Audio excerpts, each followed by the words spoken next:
guys, and welcome to Mindful Mama. If you're new here, I'm your host, Mia, a 36-year-old single black mom, full time college student, full time employee, and just navigating this wild world while having ADHD. I just want to thank you guys real quick for all the love and support that you've been showing on my Instagram as well as here on YouTube. Thank you so much. Make sure that you guys are commenting, share your highs, your lows, just any type of comments, questions, concerns that you might have so that we can connect and continue to grow this safe space. So last week, we jumped in and started talking about breaking the myth of a strong black woman. And even though that was a very short and sweet episode, I think that it was something that was needed to be said. And it wasn't just for black women. I'm sure, everybody can take something away from it because we do hold the weight of always having to be so strong, always have to be so put together and feeling like we can't look to others for help. Being vulnerable, being open, allowing people to come in and help you and finding those safe spaces is so important as we continue to go on this journey of life. But this week, I want to talk about something that I feel like is not talked about enough, and that is rest and how resting, truly resting, can feel like resistance when you feel like you're always carrying the weight of the world on your back. So I just want to jump right in and say why rest seems to be something that's just so hard to do. Let's be real.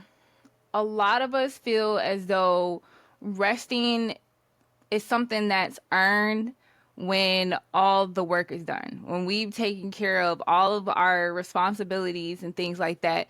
But when is it ever done? When is enough enough, Like when you're a parent, when you're a single parent, when you are pulled in so many directions, the work is never done. There's always something that has to be done, has to be taken care of. For me, as a black woman, as someone who is dealing with ADHD, I feel like my brain is always on go. My brain is always running.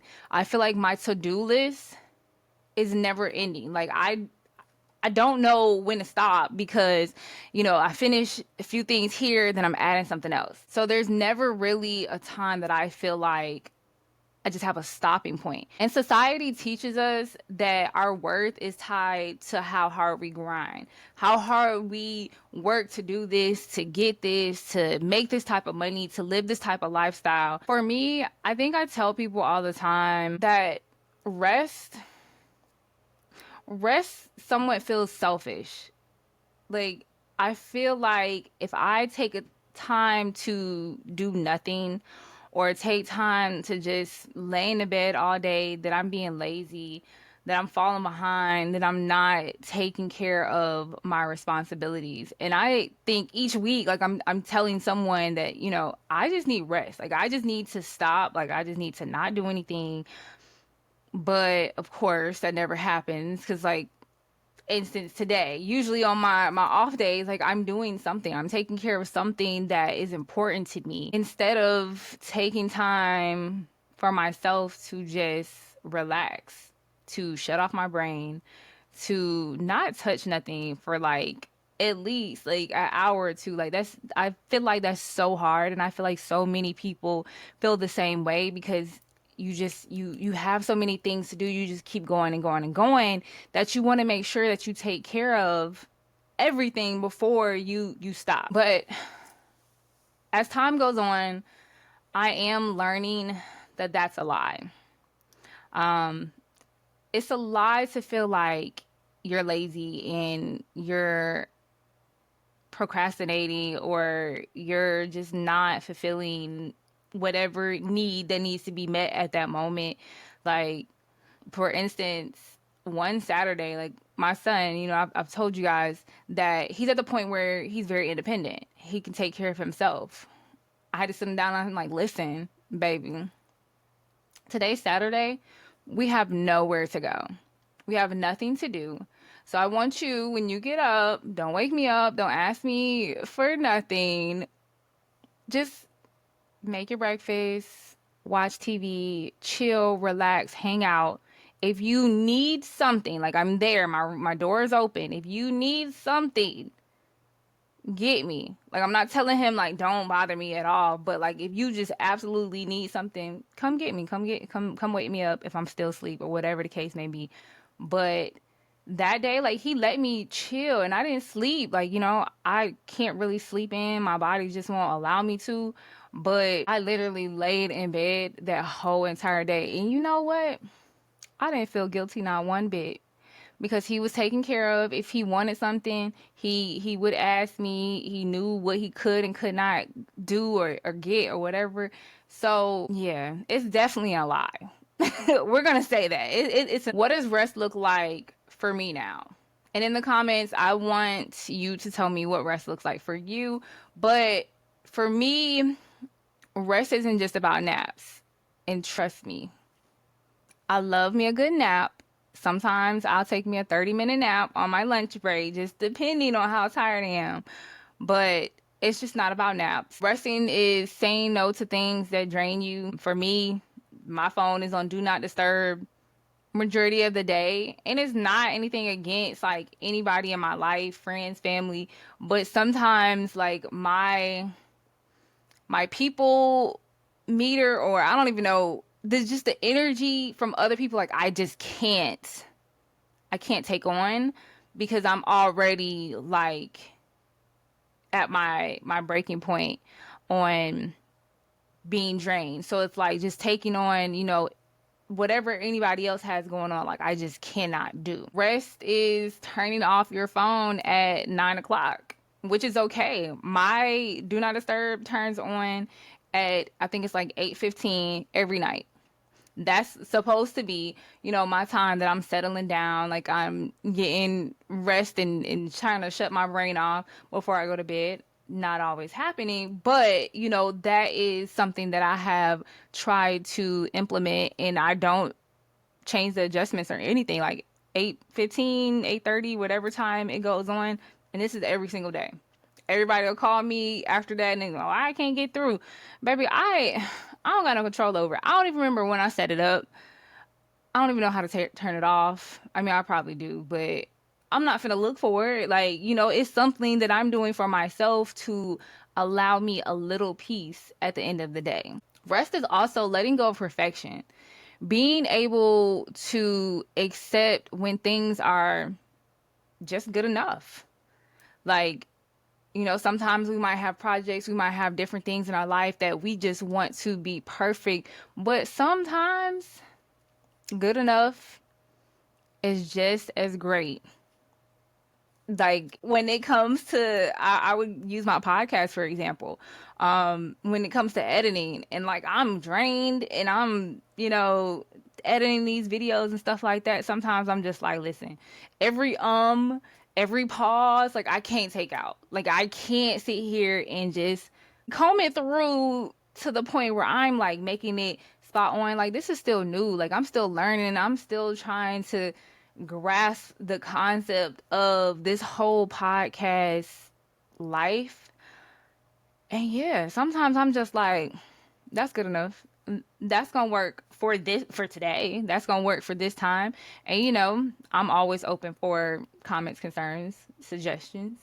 But again, sometimes I just have to accept it for what it is and it just be good enough. Sometimes I feel guilty, and sometimes I just have to realize and remind myself that rest keeps me whole. Rest keeps me sane where I'm not crashing out, snapping on you or the next person. Like, in order for me to be able to maintain my mental on a regular basis, like, I have to rest. I have to stop trying to take on the world when I have little to nothing left in me. Now, I do want to talk about how I'm unlearning the guilt.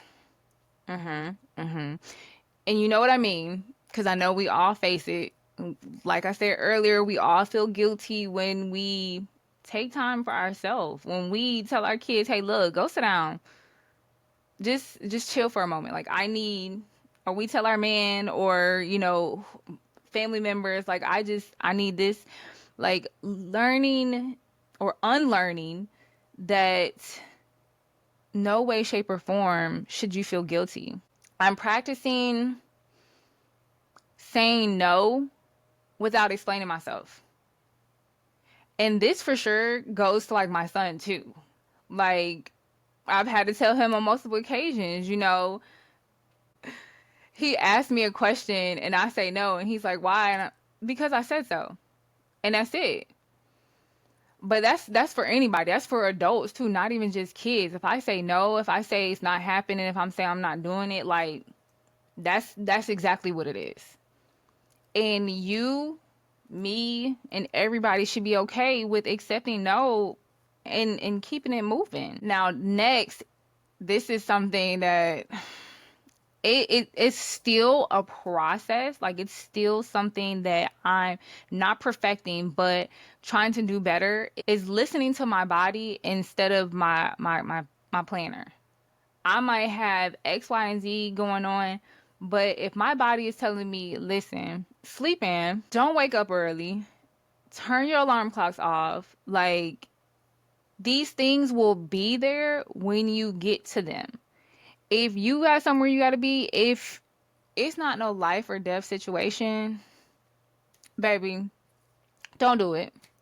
Listen to your body, because you know what's crazy? I just seen a story not too long ago about it was a restaurant owner, and I guess she was working like 6 7 days a week, and she was like, she was tired, she was exhausted, and she was going just take 3 days just to recoup and recover, and never woke up from her resting. And I feel like, again, we have to listen to our body. I'm sure her body was telling her way before then, like, she was exhausted, she needed to take time for herself. I know she was a single mother as well, she was a Black woman, she was an entrepreneur, she was taking on so many different things, and her body is like, listen, like, I need you to stop, woman. And rest her soul, like, she didn't wake up from taking that rest that her body needed. And it's so sad, but it makes you understand that, like, you have to listen to your body. You have to view the signs that are being shown to you that you need to slow down. And one super, like, big thing that I think I remind myself on a daily basis is that I'm not behind. I am enough in this place that I am in life. Like, a lot of my friends that I went to FAMU with, graduated and have these different type of careers and stuff like that. And me, I did not finish school at FAMU, and I took years off, and now I'm back, going to school full time, graduating December of next year, Lord willing. But it's like, it's okay, because I feel like for me in my journey, I needed to go through these different things of life to make me be able to grind a lot harder for school than I would have in the past. Like, I feel like my journey, of course, was not the same as everybody else's. My mindset was not the same as everybody else's. I'm thankful that I did go down the path, and I had my son, and I traveled and met people and stuff like that. So now I'm at the point where, like, I don't have to be all over on the scene. Like, I can just tap into my books, get this degree, and get this money. Rest is a part of healing. Rest is a part of breaking cycles. Rest is a part of showing up for my child, as well as showing up for myself. Like I said, on this journey that we are on, like, it's not always going to look the same. We're going to have highs and lows, bumps, hurdles, everything across the board that we have to experience. And sometimes we get caught up in the busyness of it all, and we forget to take time for ourselves. And taking time for ourselves is resting for ourselves, resting for our mental, resting for our peace, resting to just stay alive, you know? And Again, that's like that's a constant reminder. And I'm gonna tell you, put you a sticky note, put you lipstick on the mirror, dry erase marker. I don't know. Do whatever you have to do, but remind yourself on a regular basis that you need to rest. You need to stop. You need to listen to your body. Again, in this episode, for me, I feel like it's something that, like I said, it's a journey, it's a process, it's something I'm still learning how to embrace. That's why I tell y'all, like, this is a safe space. This is, a road that we're going down together. Um, I'm still learning how to rest. I don't have all the answers. I'm looking and doing research and trying to figure out ways to make my life just a little bit easier and to try to preserve my time being here on earth. Like, I don't want to work myself to the ground. I don't want it to just be as though like I'm always on go. Definitely, prioritizing things, taking time not only for your kids but for yourself. It's a learning process. It's a learning process, and again, we are in this together. So to close things out, if you are needing a reminder today, you are allowed to rest. You are allowed to take a break, sit down, kick your feet up, and do nothing. You don't have to earn it. You don't have to explain yourself. You are enough, even if you slow down, even if you take a break and shut the world out. As always, I want to thank you so much for taking the time to listen to me rant. If you needed that today, or if you know a mama, a parent who just needs to hear that, please make sure that you share this with them. Make sure, if you haven't already, subscribe, hit the like button, comment down below what you like to do to rest. Make sure that you follow me on Instagram at Mindful Mama Podcast. Let's stay connected. Let's continue down this journey in this safe space. Thank you again, and y'all be blessed.